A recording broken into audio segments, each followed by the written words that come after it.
So it's nice to do these talks when you have somebody else doing the heavy lifting. So it's nice to have Susan lead off and tell you the breadth of what we do. And now I can take a really narcissistic approach to what we do and focus in on what I've been able to tackle with the Natural Heritage Program. I think Susan set it up well to give you an idea that we're really flexible about what we can answer and deal with at the program.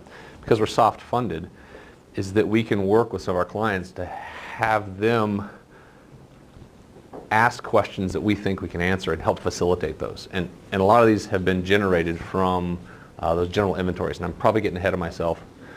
But since this is a larger group than just a Colorado audience, I'll give you a background that I wasn't planning on doing. I did my undergraduate at University of California, Davis. I grew up as a California kid east of San Francisco.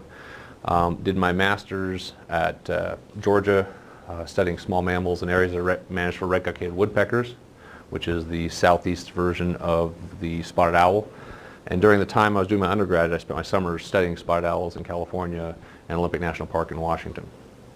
So that took me from that small mammal work to an advertisement that was here at Colorado State University, the Natural Heritage Program, to study Preble's meadow jumping mouse. And that's what brought me to Colorado, and that position was only about a 6 or 7 month position. That's how much funding they had then. And they said it's up to you after that point to figure out how to keep it long term.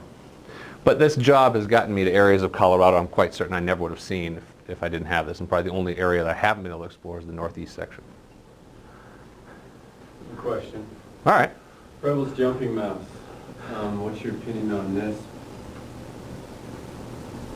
Let's keep going. We'll be able to talk more about jumping mice, and I'll let you ask that question again. But let me go through the introductory part of this, because there's no way I could not, given my history with that organism, not talk about it. So, my title is zoologist. This is a very vague term, I think. It means I study animals. I don't think that's very descriptive to most people.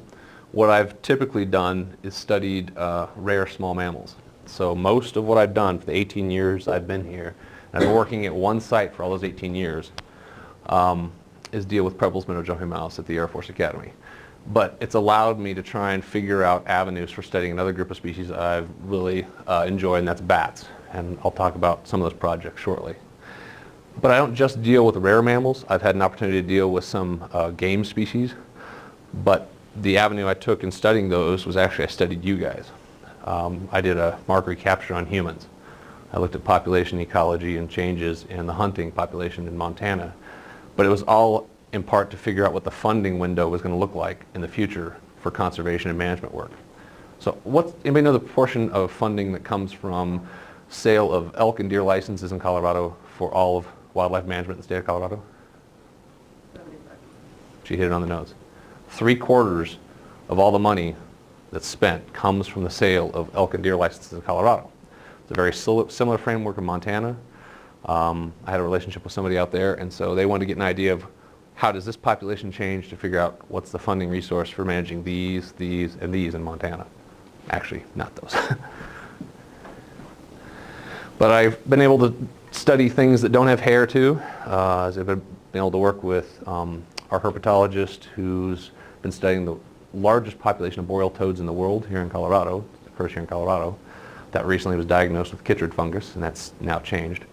But we were able to tackle a project looking at habitat use for the largest lizard here in Colorado that's only found in a couple small places, and I'll talk about that in more depth shortly. And I've also been able to tackle things that don't have backbones. And this is a butterfly that's endemic, we believe, to Colorado. There's a couple reports in Montana that haven't been verified. But its host plant is wild hops, this thing right here. And so there's probably no other better venue for a species that's endemic to a specific plant than this one here in Colorado with the beer industry that we have. And I'll talk more about that shortly. All right, so let's revisit some of what Susan already told you about. So we have this wonderful map of dots on the landscape that give people an idea of where we should probably try and focus our time. And that leads to other wonderful maps of how we can focus, some of the more unique areas of Colorado, like Gunnison Basin, how we can help land managers try and address the conservation and what bounds we think those conservation are in. But this is a lot of the where and the relative condition.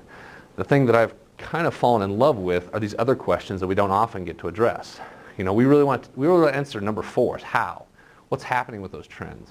What's the habitat quality to say this is the area we really should focus on, other than we think we see a lot of individuals on the landscape. we know from our ecological work, just seeing a lot of individuals doesn't necessarily mean that's the best place for doing conservation. That could be a sink population they've been attracted to.